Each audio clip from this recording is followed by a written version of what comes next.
This is Between Hook Sets. I'm Jason Walter from In Through the Outdoors with my partner in slime, Kurt Underhill from the Fishing Crew. What is up, dude? What the world? So you can manipulate your camera like that? Yeah. Yep. You know how I zoom in? Yeah, no, I can manipulate my camera.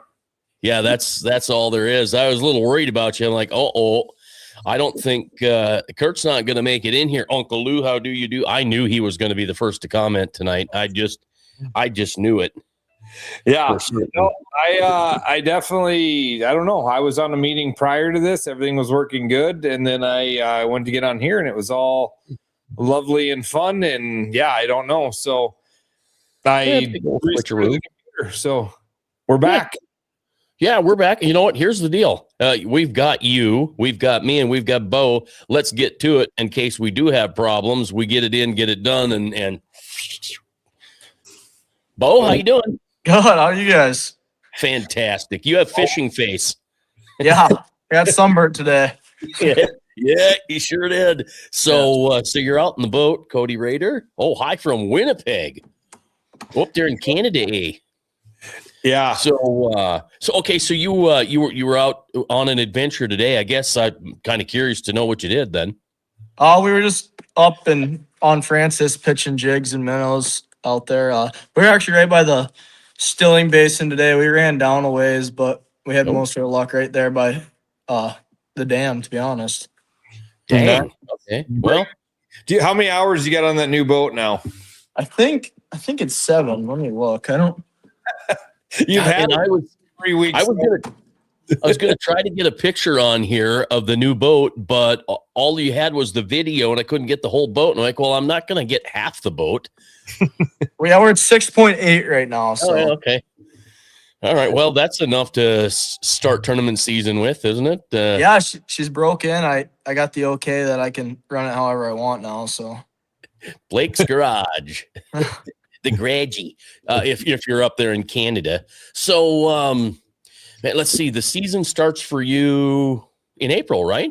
Yep, April 8th and 9th, I believe, is our first one. Yeah. So do you want to recap 2025? Because it was damn good. You know what I'm saying? Yeah. Well, we can talk about whatever you guys want. I'm just along for the ride, I guess. Yeah. Well, you know, and Kurt did a great job with the Facebook post and all that stuff, and loaded it up with a bunch of information there. But you know, go back to the start, because for the most part, I think a lot of us started to pay attention after you and Ben won Gov Cup. And then it was even a good ending to the year. But so how did 25 start for you? What was my first tournament? I think my first tournament was the national team championship on Francis Case, that I recall anyway.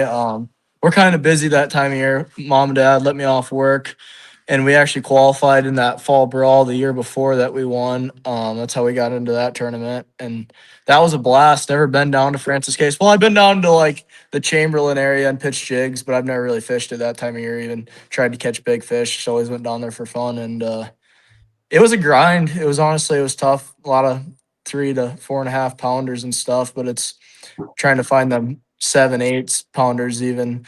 I don't know if anybody had a 9-pounder that tournament. There was a couple 7s. I know Max had a 7 or 2, and then we ended up having one in pre-fish. We found the same fish that Max found, and then during the tournament we had one back there where he caught all his big fish, and he ended up getting me by a pound there, which was still an awesome experience. You can't complain at all. Dad was giving me a lot of crap on the way down there. He's like, I've never not got top 25 in one of them. I was like, well, that makes me feel really good about myself going down here. Now I got a little bit of pressure on the shoulders, but yeah, we ended up getting second in that. I think we started off the first day, we were sitting about 12th I think we had about 15.5 for a weight. And then the second day we had like 16 pounds. And I think we're in 4th behind Max, Tyson and Dewey, and maybe Brian Bashore. I don't remember for sure. And then we ended up throwing the biggest bag of the tournament we had a 7-pounder and some great slots, and we just had too much room to catch up. Max ended up getting us by like 14 ounces, I believe, maybe 15 ounces. So Yeah, that guy can catch big fish. That guy's a very good fisherman. Yeah. Wow. Yeah, when you're fishing against him, man, you got to be on your game. Yeah, that is for sure. Even all them guys are great, like Tyson and Dewey. You never can count them out. You always know they're going to throw a big bag, and I went and tried to give her my best, and we did very well, just a little bit short, I guess. Yeah, well, we figured out you got game too. I mean, there's no arguing that. So you got second in that event, and then you had some casino cups in there. Did you have a casino cup before that one? Yeah, I didn't fish the first two because the first event was actually over my graduation, so I didn't fish the first two or whatever. And then the second one we were guiding over, and I figured I have to stick around for a little work. And then the third one was that Sakakawea event, and then you guys know Hunter Friend. Me and him ran up to Sakakawea, like, I don't know, I think we went up there for 3 days of pre-fish or something, and we actually got our butts kicked the first 2 days, and then we went and tried kind of what we do around home, and ended up we found a couple, and then day of the tournament our fish were completely gone, so I ended up having to run about as far as the boat would go without burning all my fuel, and we ended up finding a couple and capitalized on a couple bites and ended up winning it barely. I mean, we barely snuck away with it. I think we won it by like 0.2 ounces or something. Don't quote me on that, but it was very slim margin. That's a skinny margin. Speaking of skinny too, what happened to your hair? Yeah. You're going to grow that out for tournament season? I just got a haircut the other day. I knew I was going to hear about it, so I figured I'd cut it off a little bit. I don't know. Like I was looking at your Facebook page. I went to Instagram because I'm like, what the heck? Yeah. It looks like he's 16 again. Like, yeah, cut it off. Go find some hair pictures. I couldn't find any. Like, yeah, he got a haircut. No, I ended up cutting her off. I was getting a little bad. I get about a haircut or two a year, and it was time. I can tell you that. Well, by the time you get into mid-season, toward the end of the season, you'll have hair again. Oh yeah, yeah. You guys will probably see the hair about Gov's Cup. Oh yeah, right on. Yeah, right. Exactly. Yeah. Tell him about the battery. Hunter says, tell him about the battery. So that was actually during the Gov's Cup, Sakakawea is what he's talking about. I think during that tournament, I was having some issues with some batteries, and I thought I had it fixed. I thought we got it fixed, and I ran 3 batteries on a 36 volt circuit or whatever for my trolling motor last year. And one of my batteries wasn't taking a charge, and I thought we got it figured. It was one of them deals where it would say it's charging for a while, and then you'd go and check on it an hour later, and your Minn Kota bank's all red or whatever. And we thought we got it figured out because we were having issues the whole tournament. You didn't really get to do as much pre-fishing as we wanted to because of trolling motor issues and then or battery issues. And then during the tournament, we just caught a 9-pounder, and we finally found the right fish, or not found them. Like, we were on some of the right fish, but we found a couple more of them, and we're like, okay, this is our chance, and trolling motor ended up dying, and Hunter was driving me around with the kicker motor while I was leaning over the bow of the boat, turning the trolling motor because our pole mount died too, I believe, and it was a train wreck, but I guess when it's your day, it's your day, because we ended up sneaking away with it, and we shouldn't have. We had a lot of stuff going wrong, and could have, would have, should have, but we ended up getting lucky that one. Yes, see, but that's the show. The one thing that I'm learning about these lead acid batteries, because I had the same thing. I took my 2-stroke off, put a 4-stroke on, got a 150. Everything's great. Battery's good. But I was still having trouble. I just, the thing wouldn't crank, and it caused me all kinds of heartache. So then, it charges. I got 12.8 on my Minn Kota bank on that. Because I don't know, I guess I always charge that starting battery, and then because of the old hard start and 2-stroke, right? And then it takes a load test. It's an 800 cranker. It loads at 750. Everything's perfect, and then it finally comes down to hydrometer, and finding out that 4 of the 6 cells are kaput. So here's this, what you think is a good battery. So here's my suggestion to anybody that's got the lead acid battery and you're doing tournament season. Make sure you got even a cheap hydrometer so you could check those cells quick, because you will screw around for hours, and in a matter of minutes, you'll know whether you got a dead battery or not. So carry a hydrometer. They're probably $15 at Runnings. Yeah, those are actually lithium batteries that I was having Oh, issues with. really? Yeah, and Oh. I love lithiums, and I don't love them sometimes because I feel like they're the best when they work, but they do tend to have issues a little bit. And even during the Govs Cup, thank goodness I got a friend like McCumsey, and he's got an extra lithium battery laying around because I had a What? lithium battery. I had a Wait. lithium battery start on fire. Oh, yeah. Oh, there. Yeah, that's what? scary crap. Yeah. Yeah, it is. Luke says, pop that back up again. I'll read it because we always got to remember that people are listening too. So Luke says, nothing like trying to fix the battery in the parking lot of the hotel the night before the tourney. Yeah, or anything. For he come and help me. He actually had the right tools. I'll say it. I was pretty unprepared. I didn't expect to have any battery issues, and he had a tester and stuff, and he ran over and helped us. Thank goodness, because we probably would have thought our batteries were taking a charge and not been ready for it, I guess.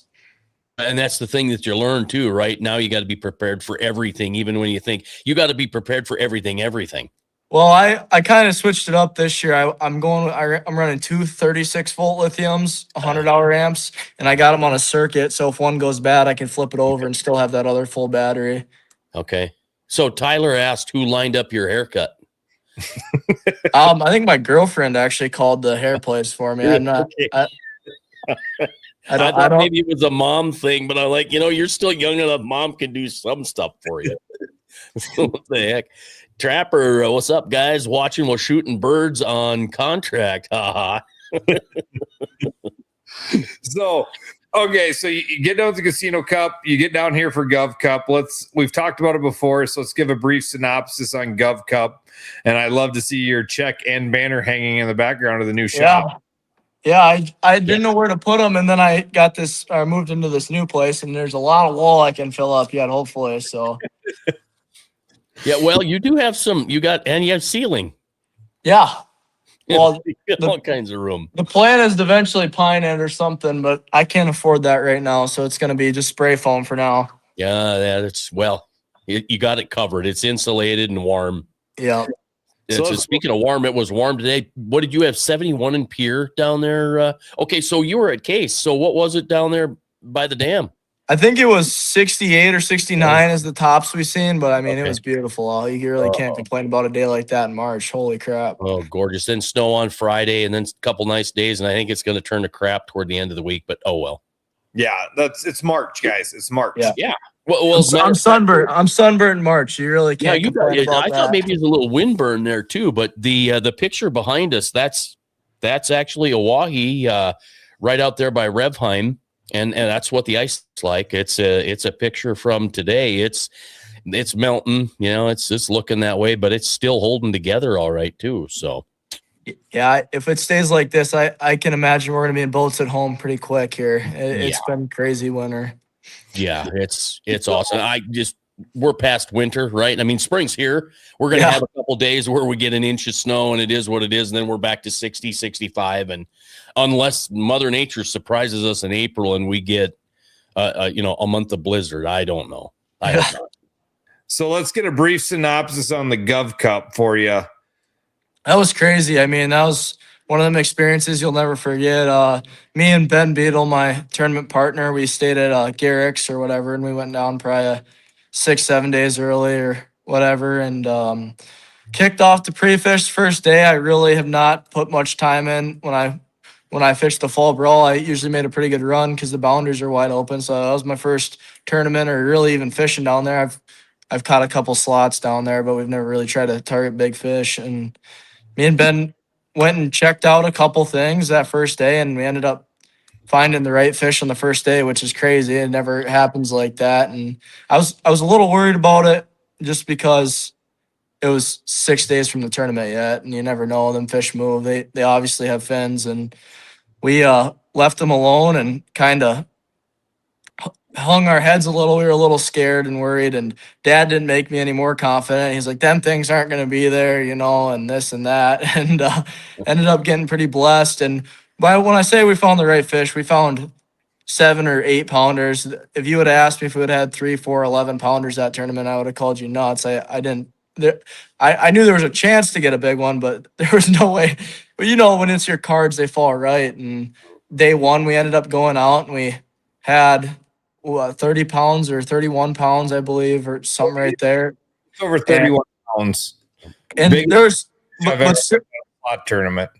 there was still 4 bags right there, or 3 bags right there at that 27 pounds, 26 pounds. And that's kind of what we thought we were at, that's kind of how we thought we were going to do that day. And ended up getting lucky and had some really nice fish. Our slots weren't even that great. We had like 17 to 19 inches, but they were no 3-pounders, like pretty average 2.5 pounds, which is still pretty good slots, but hoping for a little better, obviously. And then day 2, Kurt had me all nervous. We pulled up to the boat dock and he's yelling at me, "I want to see it again, kid." And I'm like, "I'll try, I guess." That's kind of hard to replicate, And like I said, when the cards fall right, we went out there and it was a grind day too. I think we had Kurt's nephew with us, I believe. And he got to see all the emotions. We were freaking out. We were mad. We were sad, and about 11 o'clock, we never had a fish in the boat. And we were seeing them, just nothing was going right. And like I said on stage, it was like we knew we were on the right fish. And I bet I went through them fish 5 or 6 times that day, just hoping to get one bite at least at that point of the day. Because, one 8-pounder is better than nothing. And I ended up looking over on the live scope and like, "Oh, that looks like a decent slot." And I flipped over there and it was like a 19-incher. Like, "Oh, that's a start." We weren't happy about it. We were actually kind of mad because that was the only fish we had. And Ben went to the back to get a tag in the mouth.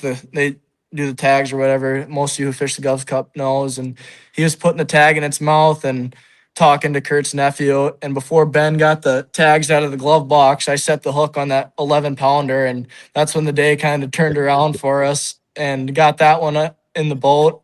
And then worked on our other couple slots. And then we ended up seeing the next one. And that was kind of the same way.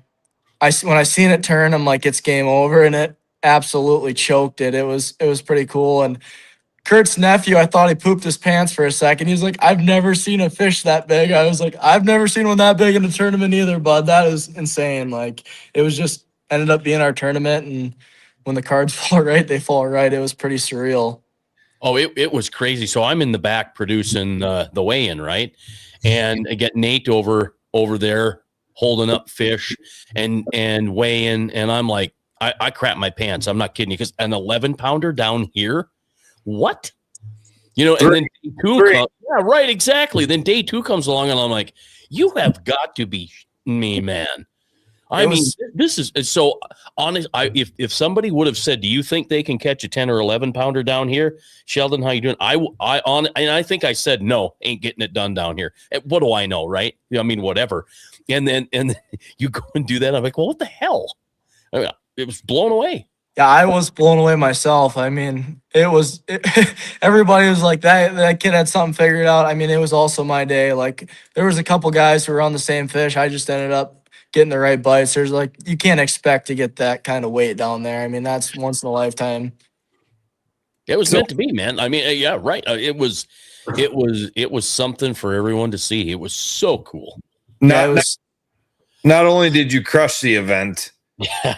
But what did you learn in that event? Because you had some, like you said, you left fish to, you did all kinds of things. I think I don't know if you've had time to reflect on what did you learn in that event?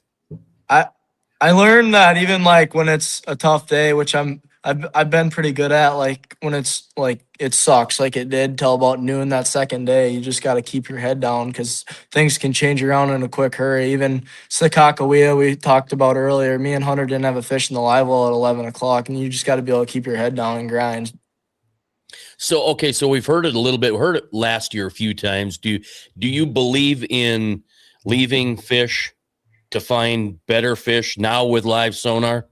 I mean, nowadays, if you're pretty experienced with live scope, you kind of know a size range. I'm not going to say I know a 29-incher from a 28-incher, but you can tell like a 25 from a 30, obviously, and that's very key. Like I try to not waste my cast on them types of fish. Like if we're looking for 30s, I'm not casting at 25s, but if we're looking for 25s, I don't want to cast at 21s or 20s,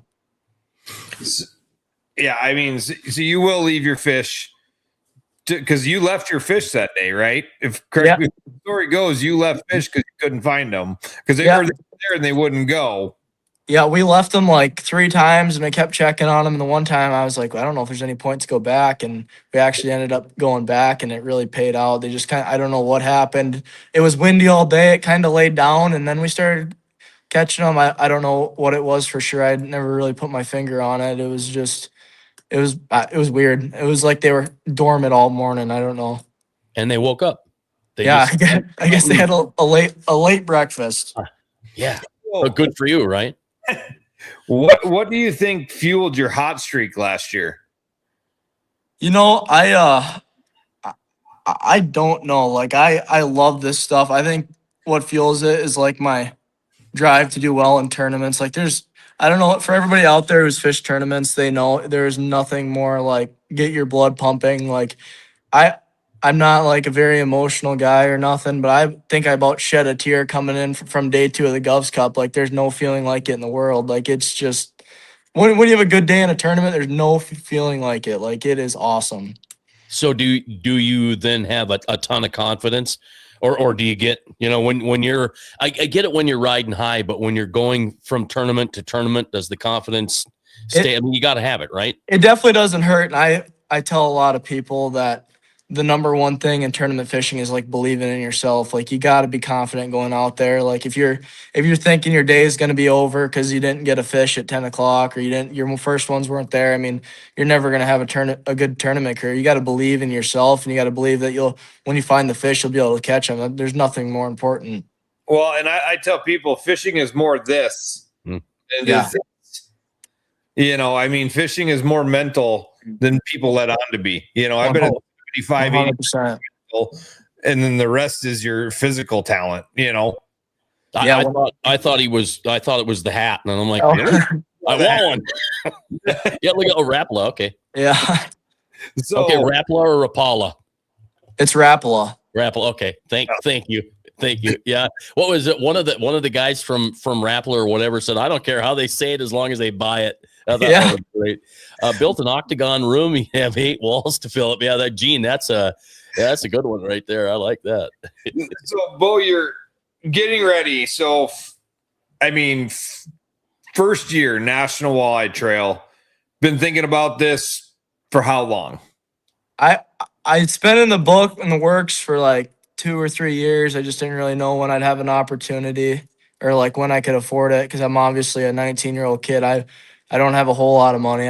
I try to do my best I can and make as much as I can and save it so I can do stuff like this. But I ended up getting a couple really good sponsors and some products I believe in a lot, and with a really good crew. And most of it is going to be covered this year, so that's like a really good opportunity. And I can't complain at all. Like it's going to be a dream come true to go chase that National Walleye Tour. So yeah, well, we're excited to watch you. Let's talk about who you got for sponsors before we keep going on this. Who do you want to thank for sponsors?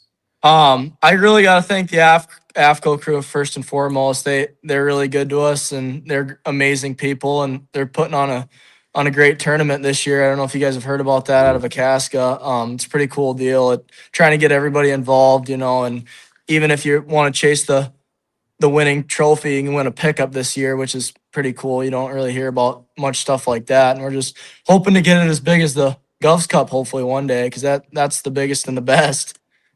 I mean, you guys had quite a few people up there, different style of tournament, very, very unique, very cool tournament. We had Toby Hofer on after winning it last year, but I would say it's in its right mind. It is the biggest of that caliber of a tournament, and Gov Cup is something special. I don't know. I mean, I don't know if any tournament in my mind, and I'm biased because we run it, that there's anything like the Gov Cup. I mean, it's the best. I mean, the Govs Cup is something else. It's the best of the best, fishing in one of the tougher bodies, the tougher part of Oahe. It just makes it like it's a tough tournament. Like if you win the Govs Cup, you're like, that was cool, Yeah, I get a lot of hell for the boundaries on the Gov Cup. And, when we had Chris Haynes on after he won the Gov Cup. And like I was, there was years I was kicking around like, we're at 200 teams, maybe move that boundary. But when Chris Haynes made the comment to me of the reason the Gov Cup is so special is because you're in a tight body of water with a ton of great fishermen. And when you beat them, it means more. Yeah, That's right. 100%. You know, if I let you go up to run up to 212 or a Casca, that changes the whole dynamic of the Gov Cup. Completely. 100%. That it means something. Like Dewey and McCumsey, them guys like to have 5 or 4, how many Govs Cup them guys have won. It just like shows you how great they are. Like that's insane to win that tournament that many times. Yeah, well, I got a feeling you're going to join the list of multi-time winners. You've got a lot of years left in you. Maybe not again, maybe not back to back, but to get to that 4 or 5 mark. I mean, Dewey and Tyson got 4. McCumsey's the only one sitting on the top with 5. So there's your goal. I mean, Don't need more, and you get 4 more. a guy can pray. That's pretty. It's phenomenal. Even to win one, I'm not going to ask for more. Obviously, I want more, but that's pretty surreal. You can do it by the time you're 25. So you have AFCO. Let's keep going down the line of sponsors so we get those done. I talked about it quite a bit at the Govs Cup. Sunline, I was buying their stuff well before I worked for them. I really believe in their stuff. We can talk about some of the stuff I use later, but they have some great products. I'm working with Sunline this year. I'm working with Rapple and their whole team, Crush City, VMC. And like I said, I really believed in their products. Dan Quinn, I've talked to him a bunch now, and even when he called me to talk about it, I was like, you should have called me a week ago. I just ordered like $1,000 worth of your jigs and stuff. I was like, that tells you how much you use their stuff. And I work with Beatdown mounts. I don't know if you guys have heard about them. They're the best graph mounts on the market. And like I said, I was using their stuff before I started working with them. And I mean, they are the best. I have put some hard miles on boats before, and they don't even budge. So rods, I'm working with Denali this year. I've never like worked with them, but we've ran their stuff in the past. They have really good products, and great for guiding and great for tournament fishing. They come out with a couple new rods this past year, and that's actually what I was throwing all day. They make a very good like mono rod for pitching minnows and stuff. And I work with Coca-Cola. I don't know if you guys know Trevor Messenger. He's a great guy, and he reached out to me 2 years ago. He's actually my first sponsor, I believe, and great guy and great products. And you don't drink any Monster, do you? I drink a lot of Monster. Yeah, yeah. Really? I'm glad I get some stuff from Trevor. Otherwise, I think I'd be bankrupt. That stuff's addicting. I think you stopped at my house one time when you were going to load your truck up with Monster. Yeah. So you got Coca-Cola. Anybody else you want to get? Because I know there's one other one for sure. Obviously, Beetle Ford. They sell some great vehicles. You guys ever interested in go buying a vehicle? They're really great people and even better team. And I don't know, most of you Ford drivers out there, I love my Ford. So if you ever want something, shoot them a call. I think they're in Mobridge, Bowdle, and Fulton. Yeah. Easy And then enough. obviously my parents, they help me out a little bit, obviously, with letting me leave work, and they help me with a couple of rooms and stuff a year. But that's a Walleye Wings Walleyes. You guys ever want to come on a guided fishing trip or pheasant hunting, or even come out, and I do some live scoping trips, teaching guys how to do whatever they want with live scope. Really, if they want to learn how to catch more big ones, if they want to learn how to use it to catch eaters and whatever people want, or if they just want to learn how to run it. The old man had a birthday, 2 days ago? Yeah, it was Dad's 50th a couple days back. Well, look at that. I was making fun of him. I was like, how's it feel to be 70 nowadays? Careful there. Yeah. Careful. I'm getting closer to 70. That's fun. Oh, here, I'll pop this up quick too, because the Gov Cup was pretty damn special when you think about the 4 of you in this picture. Yeah, that was it, like you said, when the cards fall your way, they fall your way. It couldn't have went any better. It was pretty cool. The only thing that could have went better is if McCumsey got 3rd. So you get all these great sponsors. What are you doing to prep for your rookie season? I mean, obviously the mental prep of, and I've told a lot of people, watch out, Beau's coming. You've got something to worry about. But some of their arguments are he's a reservoir fisherman. He's going to come to a different body of water. And I said, I don't think it matters, but is that something in your head? And what are you doing to prep for the season?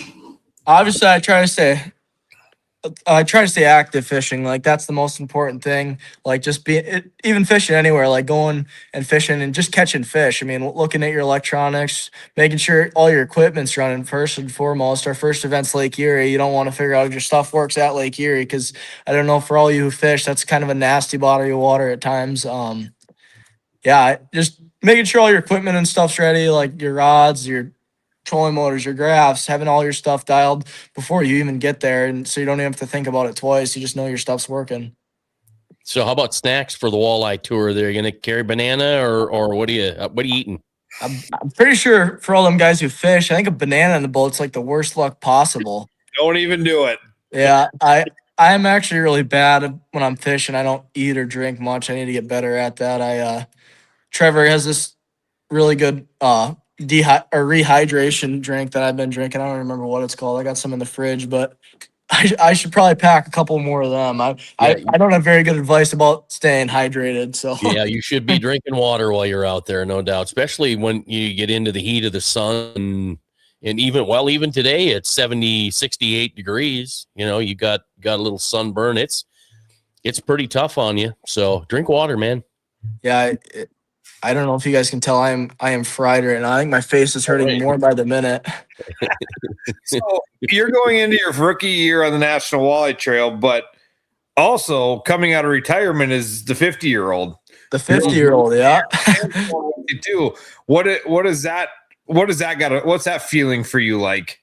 It's pretty cool. You know, there's not very many opportunities you'd be able to do that with your old man. And NWT is not an event where you can fish with each other. So you got to go up and do your own thing, but not. I mean, we're going to be working together. And I believe Garrick's going to come with us on a couple too. He wanted to dip his toes in the water. So it'll be pretty cool traveling with some really good people.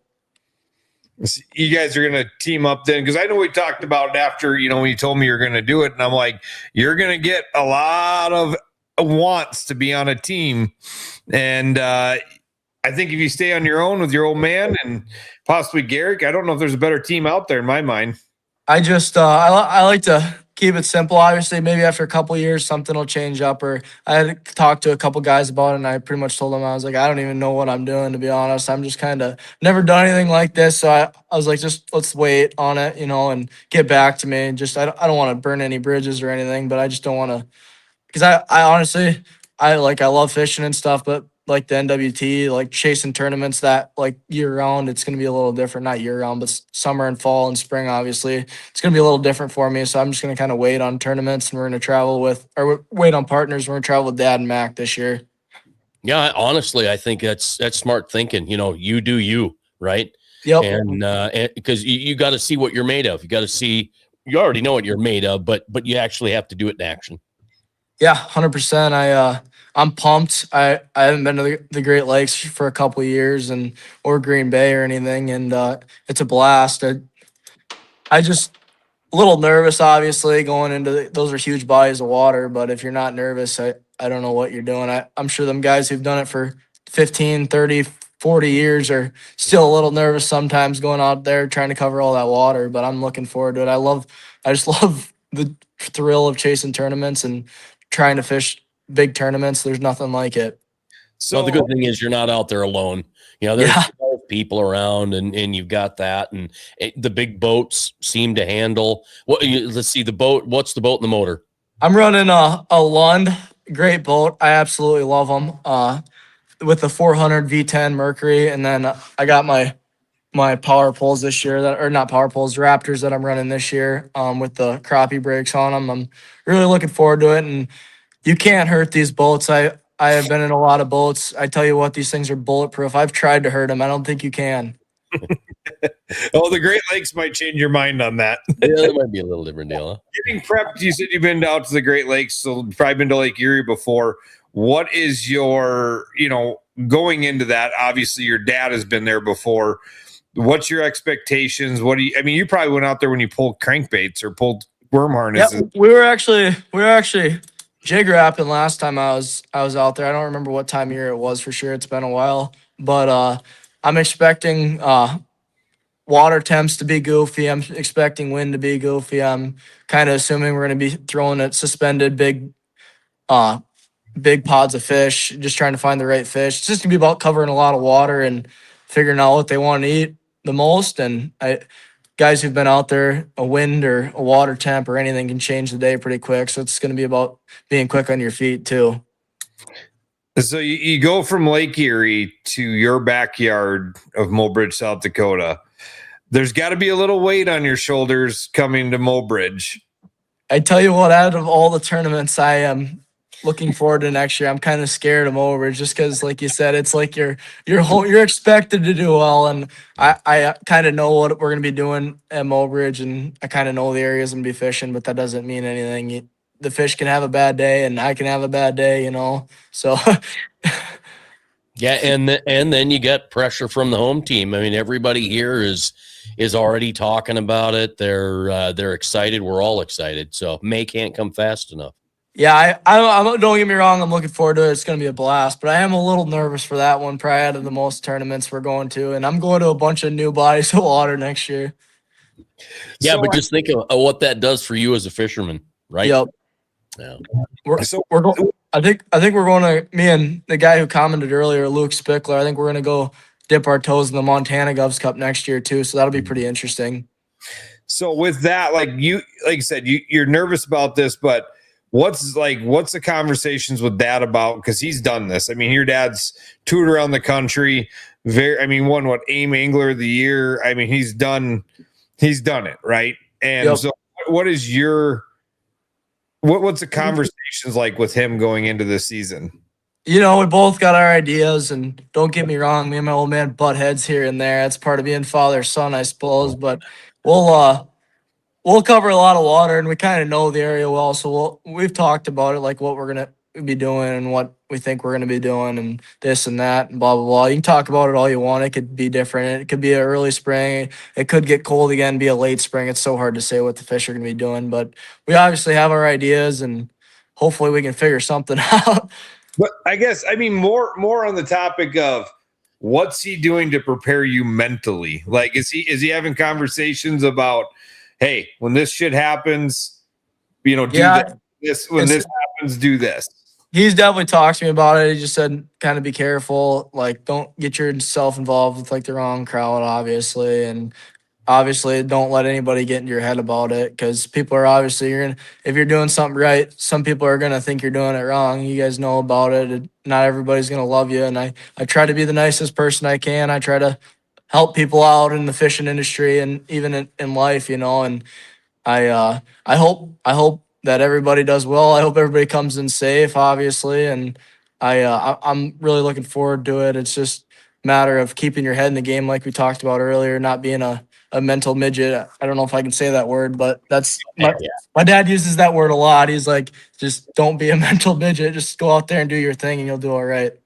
I think you're fine. If your dad were 6 inches taller, we might, but yeah, no, I think you're safe. You're good. That's fine.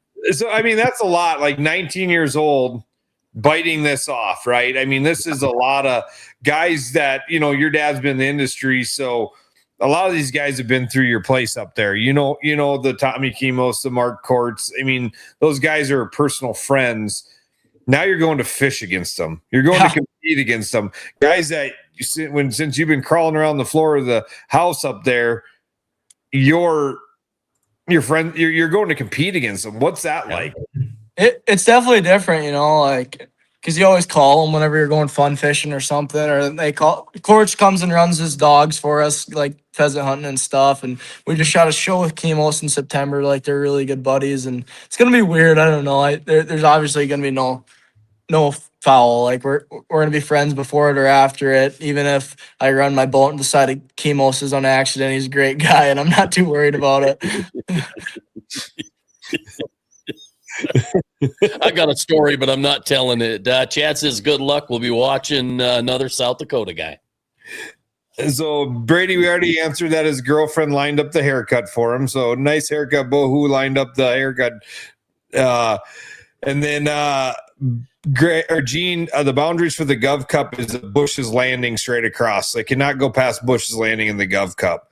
So, we got a couple comments I want to get to because you go ahead and get that one, Jason.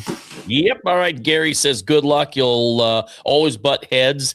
I bet he's not listening to all that his dad is saying on kid dose until they're 30 years old. Or maybe it's on kid does until they're 30 years old. Bashor's on here. Brian says lots of love pressure on this young man, but I believe in him. Can't wait to have him on tour. So, Yeah, it's gonna be fun. Yeah, I mean, you got, like I said, I don't want to make it like you got these huge shoes to fill, but I mean, you kind of are one to watch for out there, and it's going to be a fun year. So, I guess I'm kind of going off. I've never done this before, going off the stuff I put on Facebook, so we cover that. What can fans expect this year? Are you going to do any streaming? You got any stuff like that you're working on?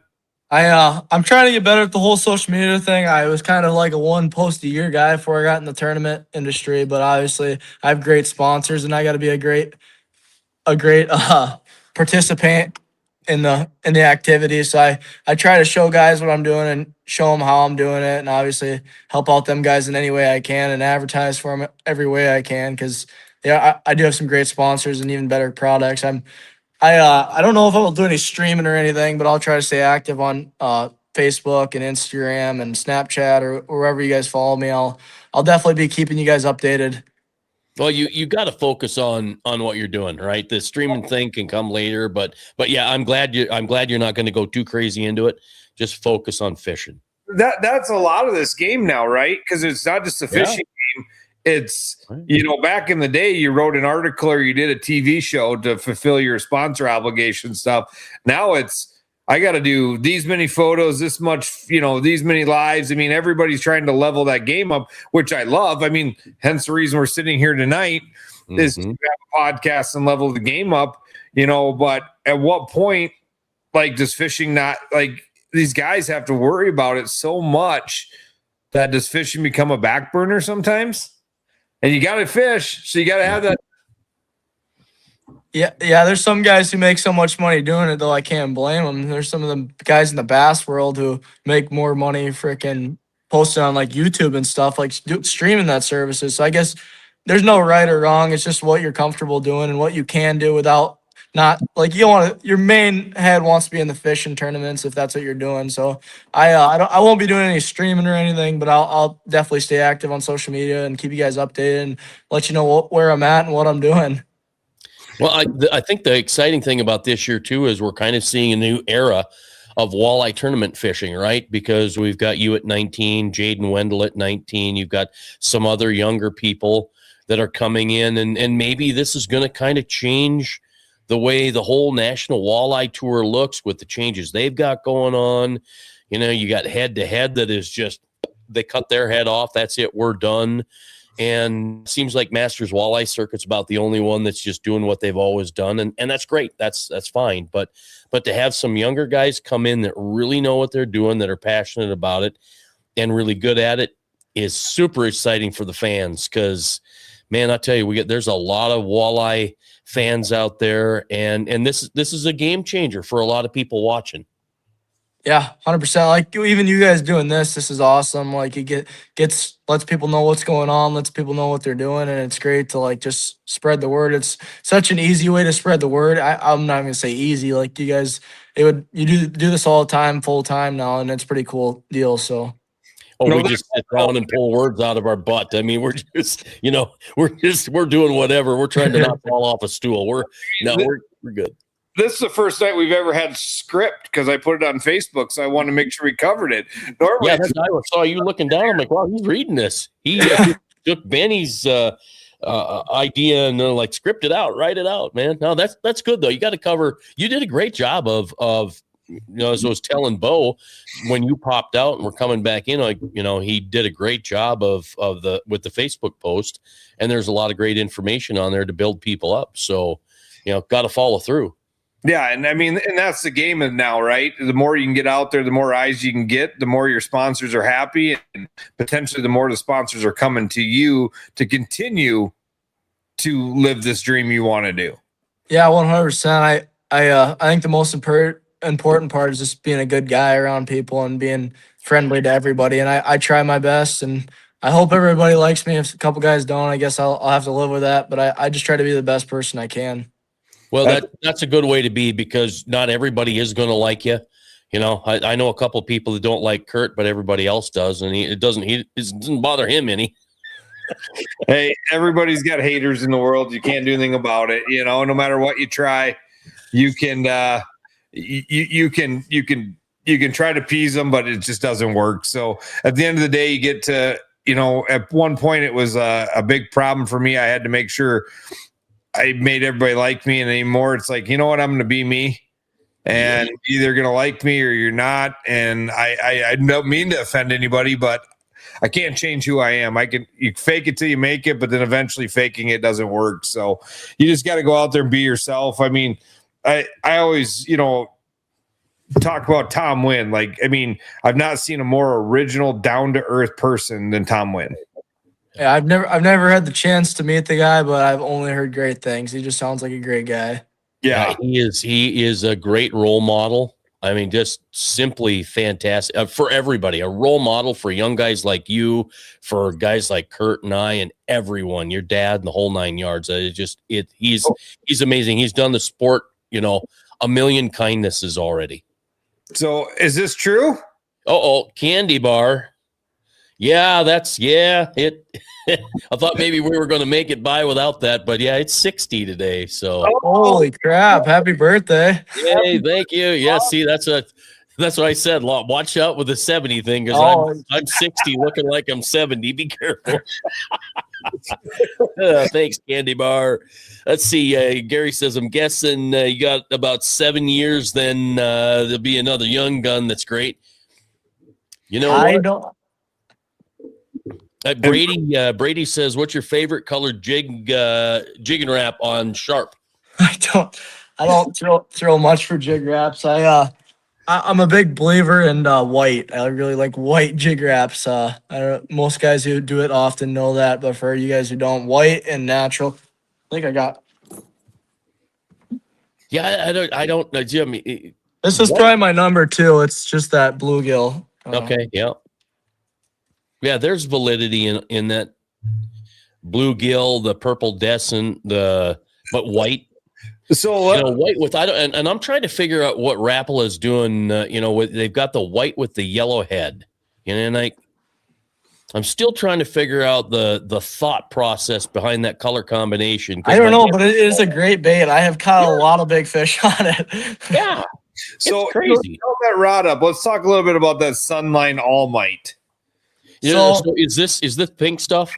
This is my favorite braid on the planet. Before I ever worked with these guys, it's a sinking braid. Well, quote unquote sinking. It's so pretty much how I explain it to people is like when you flip out there, let's say you're casting 80 feet, and instead of your line bowing like this, it cuts the line or cuts the water better. So your bait's getting down there in half the time because it doesn't have this huge bow in your line pulling it up. And I'm the biggest believer in it. A lot of guys make the mistake of buying lighter stuff. Sunline's different than most line brands. Their diameter's a lot thinner. So like I run 18-pound All Might, pink All Might, and it's thinner than your original braid or whatever braid you run. Like an 18 pounds, like a 10 pound, and like a 22 pounds, like a 12 pound.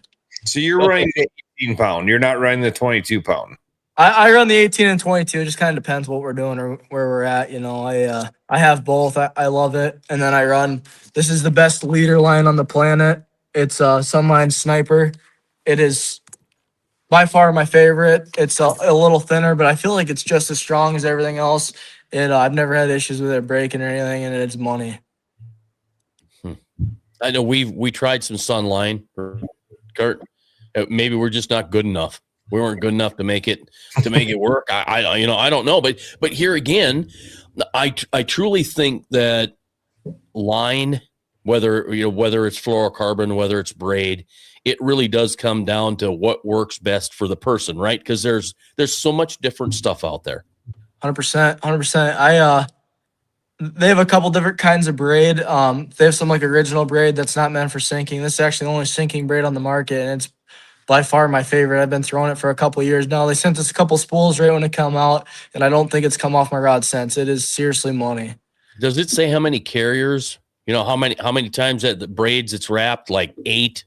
It's probably it. I don't have a box. I don't have a box right here. They're over I have a bunch of totes over on the wall. I'd have to dig through it, but Was Fireline, I think, is like 8. You know, so maybe it's only 3 or 4. I believe Sunline or the sinking braid has a nylon core. Don't quote me on that, but that sounds right now. Makes sense. And they wrap the braid around it, which makes it sink faster, cut the water better. So speaking of the totes, are you already starting to pack for April? I don't know, because you just moved. I don't know. There's the totes over there, and then all my tackle right there. First, he doesn't even have a couch in his new house, but he's got the tackle. Everything else. Right. I do have a couch. I had to move it from the other house, but I do have a couch. Okay, so are you in a house, right? Yeah. I mean, I don't know if you guys can see my pickup and stuff, and then trophies, and then the whole setup. Yeah, I love it. And then the house door is right there. You got to walk in over there. Yeah, So, that's perfect. Are you already starting to pack for your first trip? I mean, I'm just getting organized. Really, getting organized is half of packing though. So I got everything ready pretty much. I got all my stuff with my boat done, and just making sure everything runs good now, which I've had no issues. Usually I mess up something with my electronics, but I let Swenson's do it this year, so it's been money so far. So let me ask this: are you going to take trolling rods to Lake Erie? My dad will probably throw them in. I don't. They're not coming in my boat unless I have like 9 bad days in a row. I kind of figured that. Are you going to put a troll? Because Gulf Cup, correct me if I'm wrong, you pull bottom bouncers for a hot minute. Oh yeah, I'll rip bouncer here and there. I do it all the time. That's what we do, mainly guiding for guys who want to catch eaters. I mean, it's just simple and easy. And we found a couple bouncer bites during pre-fish. And sometimes when the slots aren't biting, this number 7 jig wraps or spoons or whatever you happen to be throwing, you put the bouncers down. Okay, so you say number 7 jig and wrap. Let's have a little conversation for guys out there that are hot to buy the new 11. You know, is the 11 too big? No, I actually kind of like the 11. I feel like I stick them better sometimes. With the 9s, sometimes I get them to choke it too bad because it's a great bait. I guess it's a good problem to have when they're choking it. So I throw the 11 sometimes when they're choking it, and I hook them in the lip instead of getting them down in their teeth because the line don't break. Like everybody's had that happen where they get bit off because they're eating the baits too good. But yeah, I do not think they're too big, and even with like waves and stuff, it's kind of nice to have a heavier bait as a number 2. You know, like I'll definitely have 9s, 11s, 7s tied up, just depending on the wind and stuff. It's just you'll know like when you're fishing and stuff, but 100%, I don't know if they make a too big of a bait yet. I never in a million years dreamt that I would start buying bigger stuff, 5/8, 3/4 ounce, 1 ounce jigs, just to watch that thing scream 60 feet down as fast as possible. Never dreamt that would happen. Even on the Great Lakes, sometimes them guys are fishing like 50 foot of water, and I've seen some big baits being thrown, and I've talked to a lot of guys about it and stuff. I don't know if you've seen Crush Shetty's new freeload. I gotta grab one. You guys gotta see how big these are. Yeah, go ahead, grab it. I mean, you think about this with the bass world. Look at them glide baits they throw. Yeah, right. Freaking massive. Yeah. I don't know if they throw too big of a bait. I'll take one out of the package here just so you guys can see how big they are. I mean, they are massive. And I'm pumped to use them. I think they're going to be money. I think Bass has some pretty good new stuff out that might work pretty doggone well for walleye. I don't know if you can see this compared to my hand. So was it 5 inches, 5 something? I think they're 6 1/4. Oh, no kidding. Yeah, that's it compared to my hand. Jeez. Holy crap. Okay, you're gonna put half ounce. Are you gonna go crazy or go 5 or 3/4 on those things? I mean, it just depends, like I said, on wind and stuff. I definitely love big baits. I don't know if they make too big of a bait. I've heard some guys say they don't believe in them, but I don't think they make a big enough bait yet. Honestly, There's sometimes where you just got to go by the old saying, go big or go home. Well, and really the size of it comes down to the Yeah, control. they're 6 1/4. That's what I thought they are. Yeah. I mean, it really comes down to how you control that big bait, whether it's a quarter, 3/8, or 5/8, or 3/4 of an ounce. Yeah, because some bodies of water you fish, you're like, I'll throw it by fish and I'll be snapping it over their heads on the way back. And obviously you're on a stinger usually when you're running that big of a bait. And I don't know, like I said, I don't know if they make a big enough bait. They make some really good jigs now that fit these plastics, and I think they're money. Well, here's the other thing. We got live sonar that is showing us exactly what's happening when you're, because you get a pretty good feel for a quarter and 3/8 ounce, right? I mean, when you're fiddling around, but now you get the heavy one, it makes you, at least to me, I feel like I'm ripping it harder, higher, but then you watch it and then you learn to finesse it a little bit better, and you come up with something that works. I don't know. 100%. And sometimes bigger baits, they have like better action in their tails and stuff. I've seen weird things do a miracle, Like I said, I don't know if they make a big enough bait. I think 6 1/4. I bet I'll catch a lot of fish on that, and I'll keep you guys updated on social media. If you see it out there, you'll know. Yeah, that it's kind of it's exciting, really. My buddy just smashed a 31-incher on a 9-inch sucker chasing pike on Mille Lacs. Okay, well, yeah, I mean, that seems to work. I fiddle around. Things got pretty tough there the end of September and October, and I was doing every cockamamie thing. I was throwing 5-6-inch spoons, gold spoons with big hooks, but the one thing that I thought was going to work was the blade bait, and I couldn't get a blade bait to work worth a darn. Have you tried blade baits down there? yeah. I have a couple of rattle baits, depending on the time of year. And there's some days where you'll just have a tough day and you throw a blade bait or a rattle bait or something down, and it's just nuts how much of a difference it makes. Yeah, something different, I guess. What was Surfish a lot? What was Lip Adventures? I love big baits. I cannot lie. Surfish is a lot. It's all about the bass. Oh, wait, bass. Never mind. Other brothers can't deny. Yeah, right on. Right. Let's see. Okay, it's 57, so we're up at about an hour. What else do we got there, Kurt, for a question? So getting ready for the season. Are we going to go out and say we're going to win one, or are we just going for top 10s, or what's our prediction? What's our goal? Obviously, that's the goal. That's the dream, to win one of them events. Those guys are the best of the best, and I kind of hear the field's going to be a little more full this year now that they're making it qualifications. Like, you got to earn it to get in. I've heard that there's going to be a little bit bigger of a field, so obviously that's the goal. You want to win one, but you got to be happy with anything above top 10 in that event. That's pretty cool. Last year was pretty thin for them.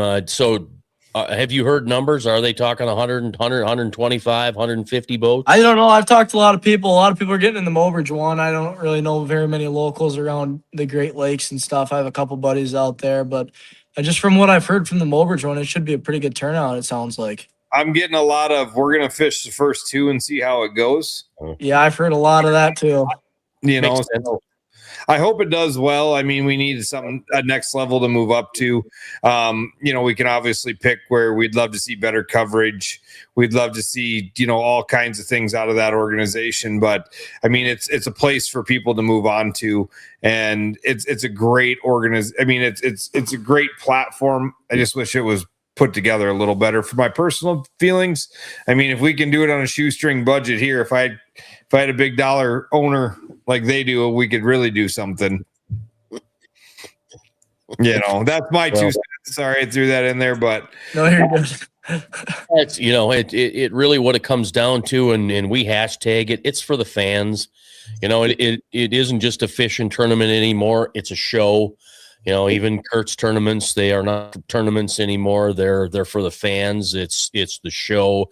You're going out, you're representing Mobridge, you're representing Akaska, you're representing South Dakota, 19-year-olds who want to be like you, who, think about all that. And then you just go out and you do bow nose, walleye, and just fish, right? And then you're going to know when the day is your day, when it all lines up, you're going to win. 100%. I don't think any of us have a real say in it. It's all the good man above. It's just how he wants the cards to play. Well, here's the deal. He wouldn't have put you in this place right now if you didn't have the ability to go on and frankly compete with Tom Huynh and other guys. You know, Tom's the hottest thing, you know. And so if you can go beat Tom Huynh, I'm just hoping to keep up with them guys this year. Them guys are studs. Like Dewey got Angler of the Year. Tom won back-to-back championships. I mean, them guys are something else. Even like the McCoys and the Nitties, and all them guys are insane. Yeah, there are some fun people. Hunter Nitty is a ton of fun to watch. 44 and want to be like him. Chuck, there you go. Yeah. For a second there, be like him. I thought it said bikini. I'm like, what? Not quite yet. Got a month or two yet. No, not quite. Oh, we cannot wait to watch you kick off your season in April. And honestly, it's going to be a lot of fun hearing the stories from you and your old man. That's got to be even a better part of this dream is he's chasing with you, because he was kind of burned out of it. And he's told me, he's like, I was kind of burned out of it. I didn't know if he was gonna come. I think the hot streak we had last year between me and him kind of kicked his fire a little bit, because he's kind of pumped now. We've been talking about it quite a bit, and he's pretty excited. Yeah, we got Steve. What are you going to run for boat setup? Steve must have come in a little later. Just run through that again. I'm running a Lunge 219 Pro V glass Lund with 400 V10. Great boat. I mean, like I was telling these guys earlier, they're unbreakable, as I found so far, and I've tried to break a couple of them. So I love it. The 219, the 400. You've got the Raptors on the back. Let's talk about your setup a little more. Let's kind of do it quick because we're at that hour mark. But you're doing something we're seeing a lot more in the world right now. Mm-hmm. So on my dash, I have a Garmin GPS map. It's the 1242, and then I have the HGS 12 Pro.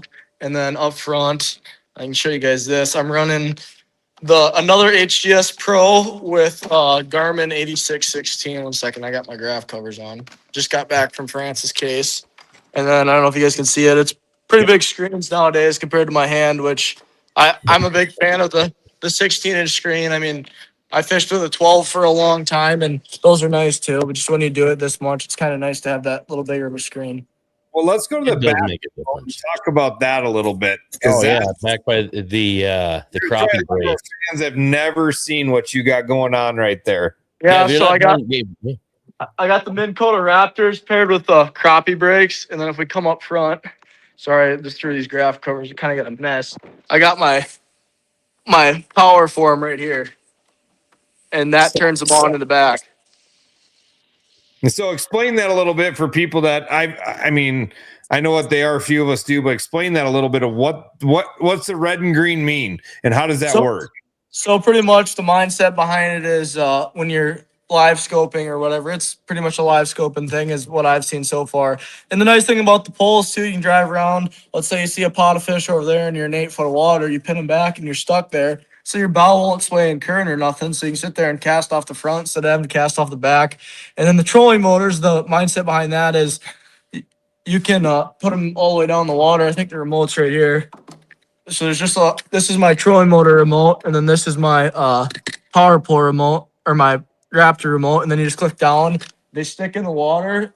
And if you're live scoping and scooting along and you want to stop, you can just hit the red button. It'll stop you there. So you don't have to flip your trolling motor head back at you, which wasn't a big deal in the first place. But it will be a little nice to have maybe you'll get time for an extra 10 casts a day and it might save your day. It's hard to say. And then you can obviously you hit that red button, it's stopping you.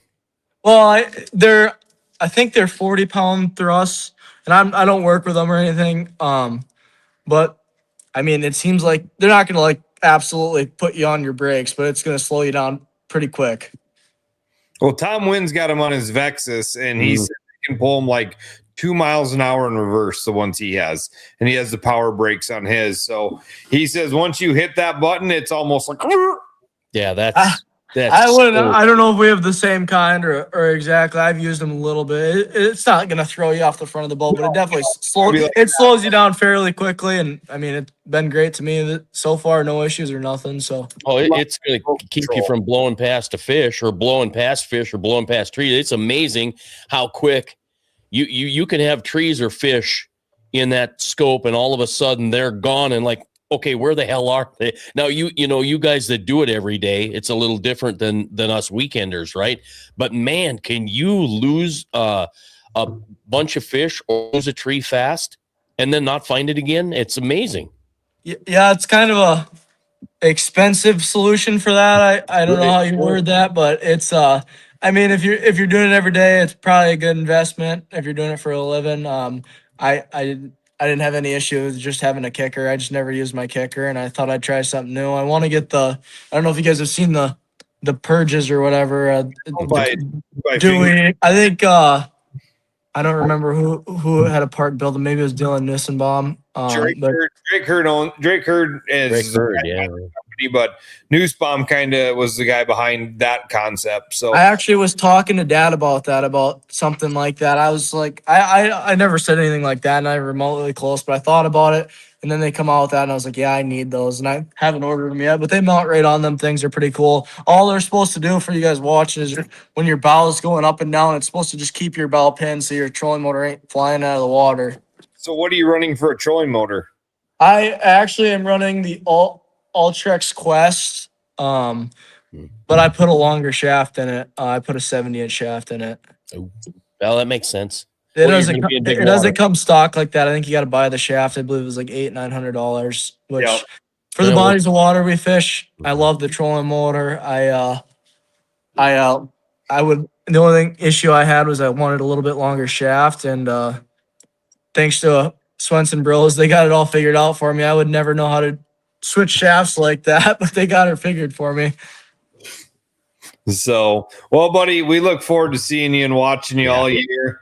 And we'll probably see you before Gov Cup, but look forward to catching you on the water all season and following along. So, and you want to throw out your handles for people watching that can follow you? Yeah, you can find me on Instagram. It's just my name, Beau Schilling 1, and then Facebook's just Beau Schilling. If you guys want to tag along, I'm excited, and I really appreciate you guys having me on tonight. Yeah, hey, thanks for taking time to hang with us. We'll see you in Mobridge. Yeah. All right, Beau. Thank you much. Take care. All right, see you guys.